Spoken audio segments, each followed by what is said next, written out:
And we're recording, and I got Mr. Mark Monroe in the house. Thank you for coming, my friend. How are you? Hey, I'm so glad to have thank you for having me on.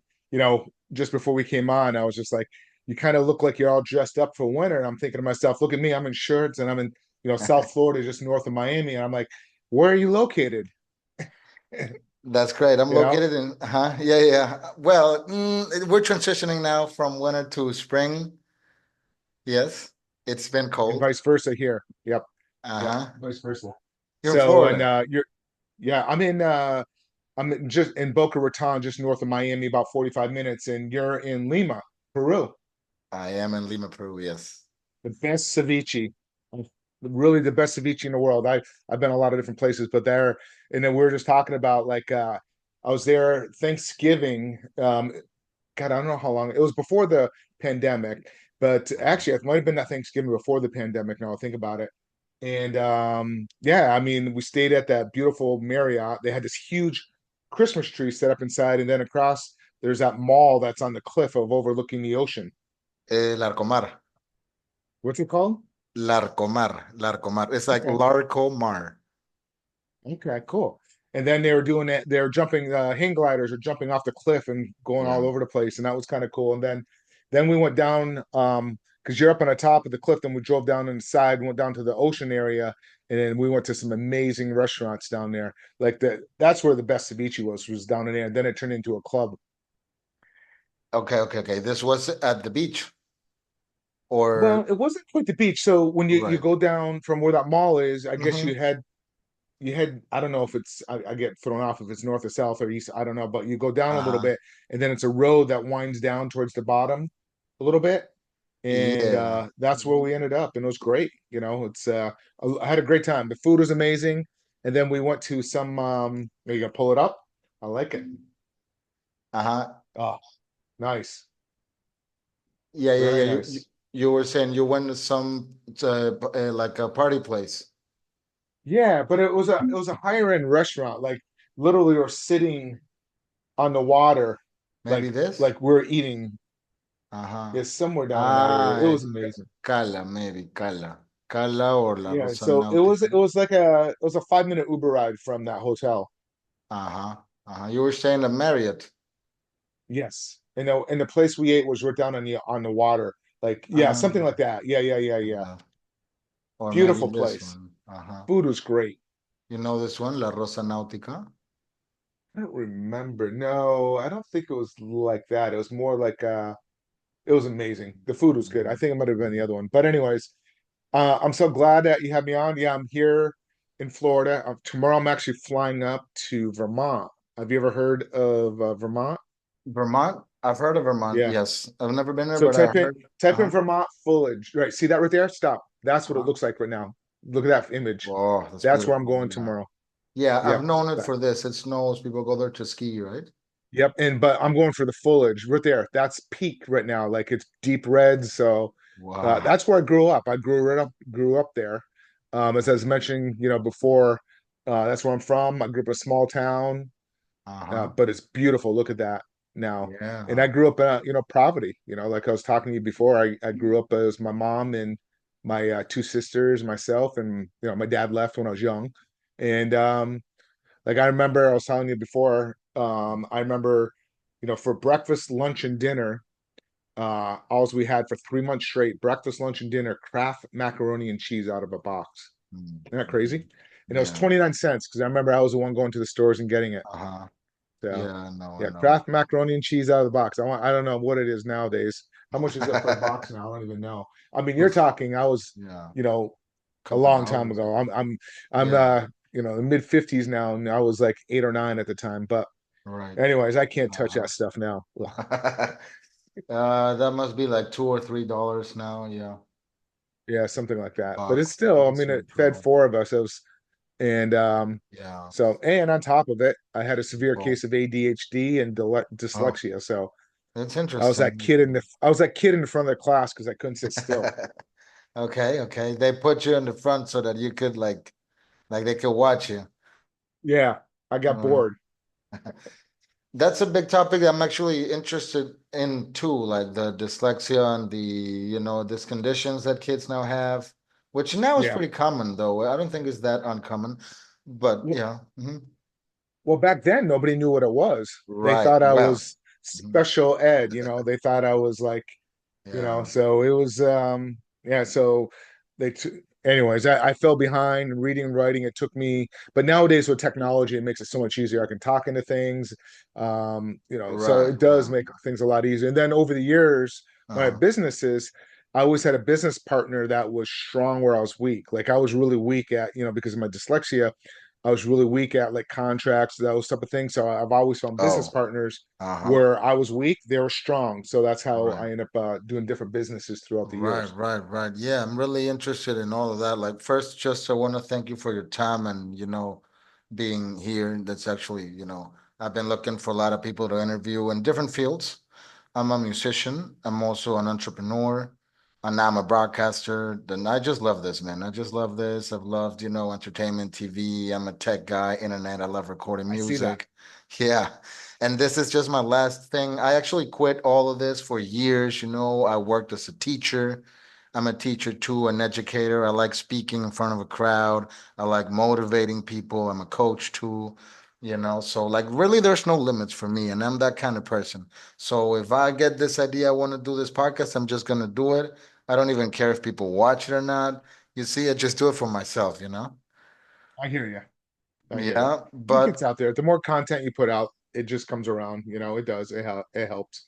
yeah, and I've actually been interviewing quite a few people, and you see that people are actually happy with the interviews, and just that's a lot. I'm not, I know that I'm not wasting my time. This is like really productive, and personal growth, all of this that's been talked about lately, right? So that's what I wanted to ask you, like, what businesses are you in, and can you tell me a little bit about your career, right?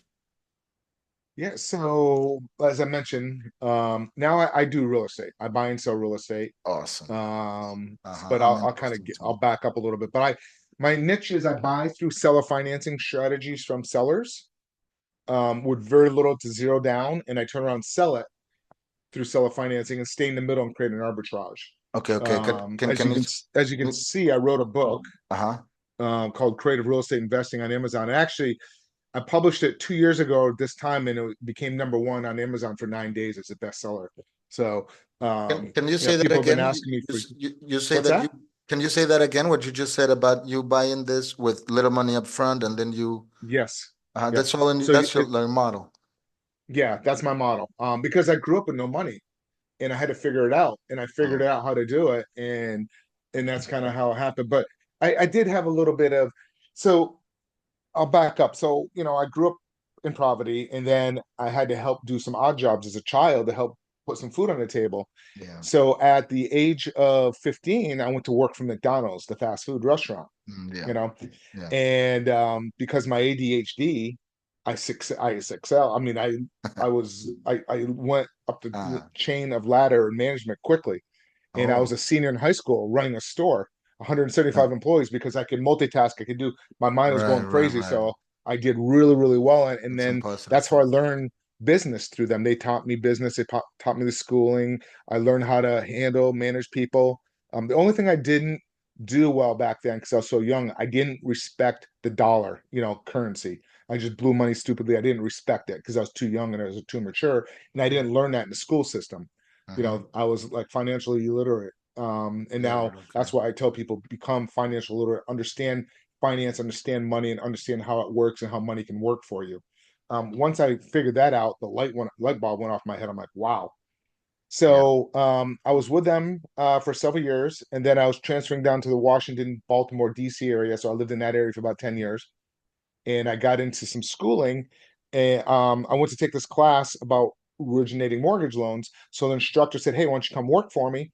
So I went to work for him for about a year and a half, met my business partners. Then we opened up our own firm, real estate banking firm. We ended up having 107 loan officers that worked for us. So we blew this thing up and Huh. did really well. And I met a lot of investors during that time period that I became friends with. So, and anyways, that's what I do is like I buy. So I've had several different businesses, but now it's myself. I have a couple of virtual assistants. I mentor students how to buy properties with no money down, and I buy properties to go out there. I buy through seller financing. I can go on and give you some examples, but that's pretty much what I do. That is amazing, dude. That's amazing. Okay, so you know what? As soon as I started listening to what you were saying, I got hooked, and I say, okay, like, what's this about? And I'm telling you, like, English is not my first language. I know what you're saying, but I really want to know what you're saying, right?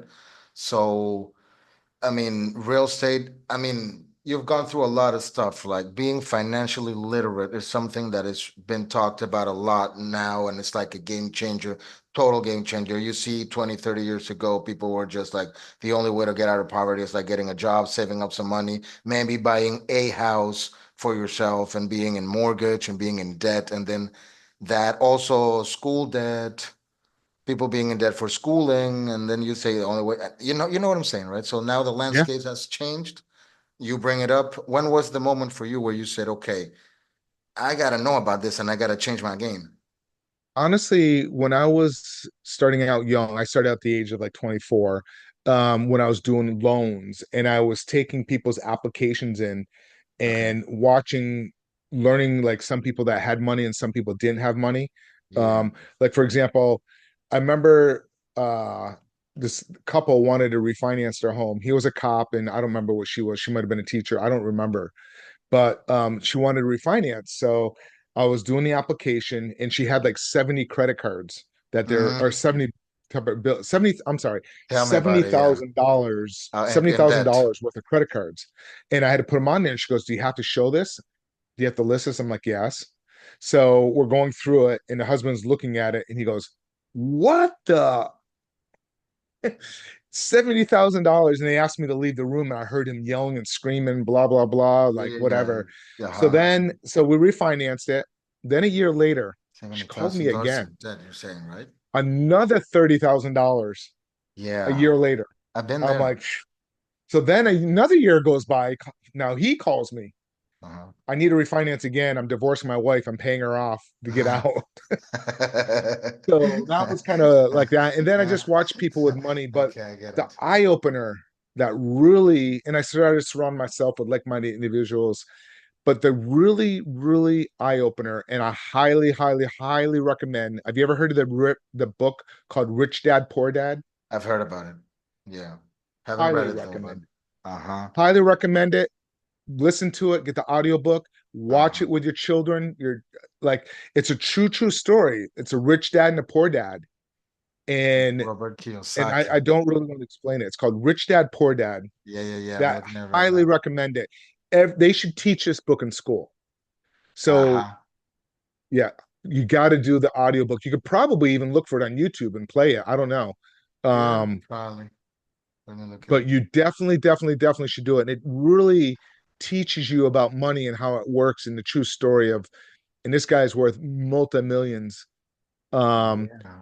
and Uh-huh. it shows like his father that went to college, you know, Uh-huh. Uh-huh. Uh-huh. when it says rich dad, poor dad, who do you think was the poor dad? The one who went to at college. I mean, there could be different scenarios, I guess, but one, I don't know. Yes. The dad of the author was the poor one. The guy that the father, his real father that went to school, Uh-huh. became a manager at a big corporation, did the 401k, the IRA, all that. Okay. He was the poor dad, believe it or He not. was the poor dad. Okay. So, and Right. his best friend's father was the Uh-huh. rich dad. So he had to Uh-huh. figure out which direction do I follow my father's, Okay. path, or do I follow my friend's? But you guys got to do the Wow. book, and it really teaches you about how to Wow. look at money and how to look at finance. Yeah. This is what really changes a lot of where people become real estate investors is because of Uh-huh. this book. And Okay. 90% of millionaires become millionaires through real estate. Okay. Okay. I see that. Wow. Highly Yeah. recommend it. I've heard about the book many times. I've heard it being named. I haven't read it just yet, but it's Do the audiobook. uh-huh, Yeah. uh-huh. So you're saying that the guy that even he get the 401k had the managing job at the big job, he was the poor dad. So, but where is this set? Like this is in America, right? It was actually in Hawaii. In Yes. Hawaii. Okay, he was working for a company in Hawaii. The author's from Hawaii. Yeah, that's where he's from. There he is there, right there. Robert Okay, Kiyosaki. okay. Yeah, he is really what it's really their Rich Dad Poor Dad is just kind of look at it like Uh-huh. it's just amazing how the just I don't he may not have the book on there, but if not, you can get it. I highly recommend it. It Yeah. changes everybody's life. How long is that video? That's 15 minutes now. I'm not gonna play it. Just wanna check out. No, it's not going to be it. It's No, hours long, no. but it just kind of highlights it. Yeah, that should be like a summary. This is like 6 hours long. This should be the book. Yeah. Right. Highly recommend it and have your children listen to it. Do a chapter a Well, night with the whole family. we'll do it. We'll do it. We'll check it out. I gotta read it. I gotta read this too, yeah. Okay. So then, okay, let's go back to your story, right? You said that you had a Sure. job and then now you're a real estate investor, coach, right? Like how, how did you get started? Um, I started many years ago. Like when I was talking about when I had my company being a loan officer. Um, are you familiar with rent to own? Do you guys have rent to owns? Well, like you rent to own, Like, like you rent it and then you own it. yeah. Do you Okay. guys have that in your like in your country there? I guess, yeah, there's different like financial products. Bank, you Right. can, yeah, Well, so you're from everybody's here is familiar with a lease, like a rental lease, like yeah, you're renting a house. yeah, Well, you can actually the strategy of doing a rent and eventually you own it and you lock into a contract and you agree to a price. Like my home here, I right. where I'm living in now, I did that.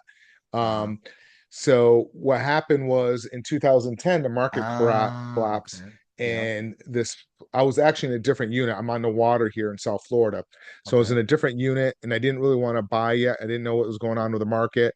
So Uh-huh. the gentleman there was renting his place. He wanted 1,500. He was trying to sell it. I said, you know what? I'll give you 1,200, and you keep showing it to a realtor. So nothing happened. That was in 2009. Then in 2010, we renewed the lease. 2 months later, a Canadian couple purchased it. They wanted me out. I'm like, hey, I'm in a contract. I'm not going anywhere. I got 10 more months. Okay. So 2 or 3 weeks goes by. They call me back and say, I'm actually, this guy called me, goes, oh, I hear you're looking for a place. You want to rent my place? I'll rent it to you for $1,000 a month. It's a two-bedroom, two bath on the water condo, beautiful view overlooking the yachts. I'm like, I'm not really going out. I'm not really interested. So then the couple that bought the other unit I was in, they said, you know what? We really want you out so we can start renovating, getting in there. We'll pay you to move and pay 6 months of your rent. I'm like, all right. So I came Okay. down, looked at it. I go to the guy, I'll do it on one condition. I want to do a rent to own. So I locked into a purchase price in Uh-huh. 2010 Uh-huh. and I kept renewing it until 2015. He came down to it. The reason why I didn't purchase it immediately is because it was so cheap. The rent I was only paying at that time like $1,100. So in 2015, it came down with stage 4 cancer. I'm like, shoot, I better close on it before the children get involved. And so when I closed on it, I had $57,000 of equity because I locked into the price in 2010.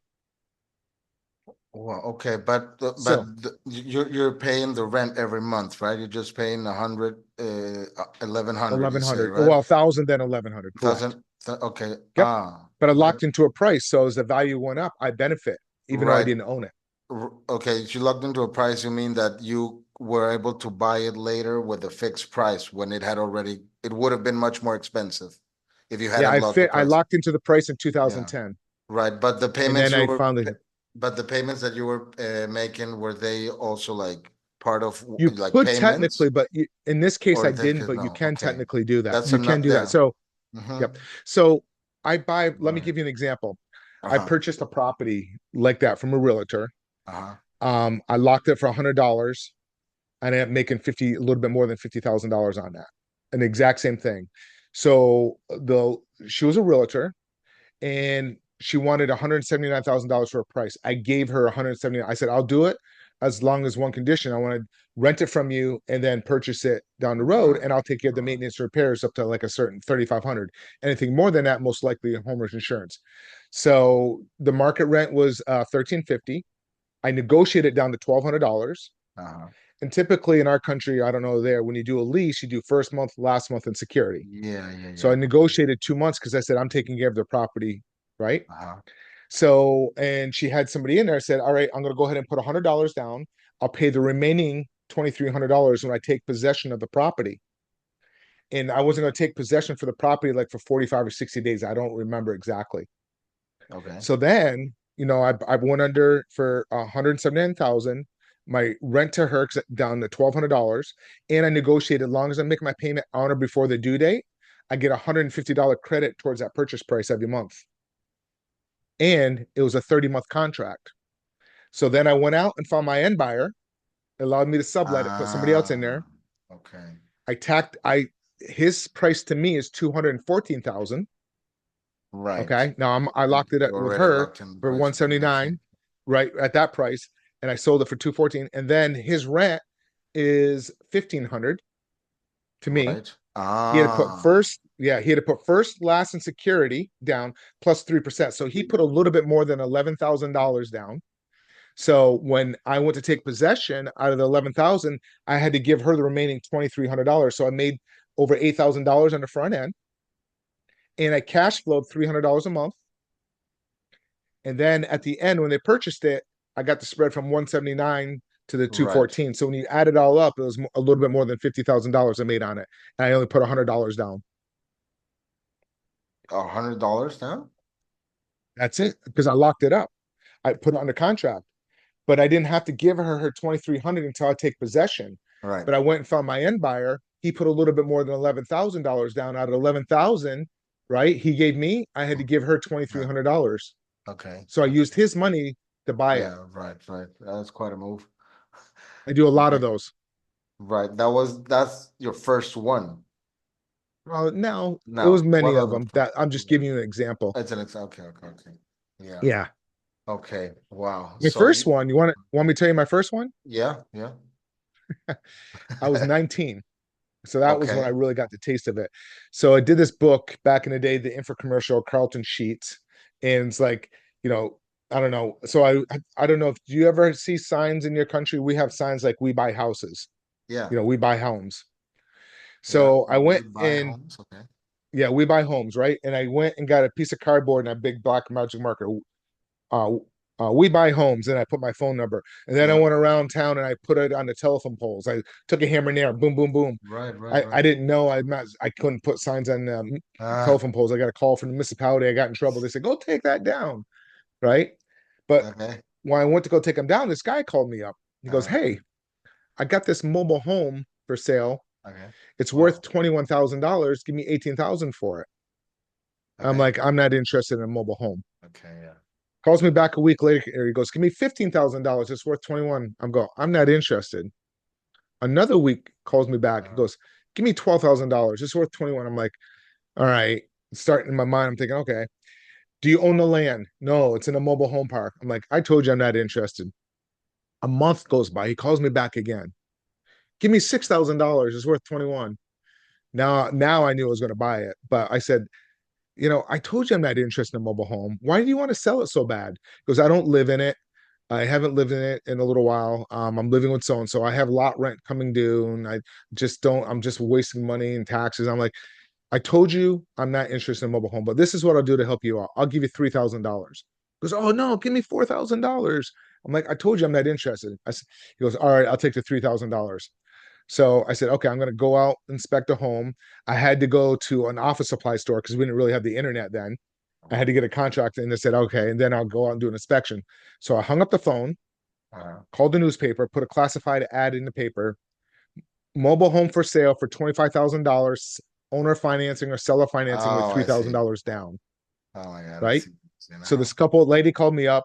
Her and her husband liked it. They went out. They gave me the $3,000. I went and gave the seller that, and I created a mortgage note where they paid me $300 a month over 7 years. That was my car payment, insurance payment, and I Wow. was 19 years old. That was my first deal. Okay, so you're saying you got the money from the couple that was gonna buy it, then that's the money up front. You paid it, you got I it, and carried you the gave it note. to them, Yep. and then they Yep. paid I did a you. seven and a, yep. And so they gave you payments for 7 years until they completed the price. What was the Right. final sale price? Uh it was 25,000, but I also collected interest. The interest rate to Right, me was 7.75, so I made money off of that. right. Because whenever you look at finance, right, Sorry. Uh-huh. majority of it in the first few years is always going towards interest before the Yeah, principal. So you make that's how Warren Buffett made his money. That's how he started, definitely. is lending money. Yeah. Yeah. Yeah. Yeah. So that's where Rich Dad Poor Dad comes in, talks about that stuff, where Yeah. you know, compounding interest, how to make money, and little things like that. So Yeah. that was Infinity Return. I used their money to buy it. Right. Yeah. Yeah. Yeah. Yeah. Yeah. Yeah, yeah, man. I mean, it's really interesting because at the end of the day, if you don't know about it, you just see it like, how can someone with some complicated math make money last longer and with little money do a lot of things and multiply money and lever like I work with the banks a lot because I get in a lot of debt and I use my credit card a lot. So I've been in that place like you say, like you owe $70,000 and whatever. Like last month I owed 10,000. And then I figured it out with a different bank and I ended up paying 200 monthly. But it's because I lost my job and I wasn't collecting money. I was gonna get paid, so I know I can pay 200 monthly now that I have a salary. So like it's pretty We all much go like the through it. debt disappeared. Like it went away because now I can. Okay. So hey Mark, I need to take a quick break. I'm not cutting. I'm just gonna stop recording because I have another guest, if that's okay. Sure, We can absolutely. stay, have like a group conversation, but I'm just gonna stop recording for a moment.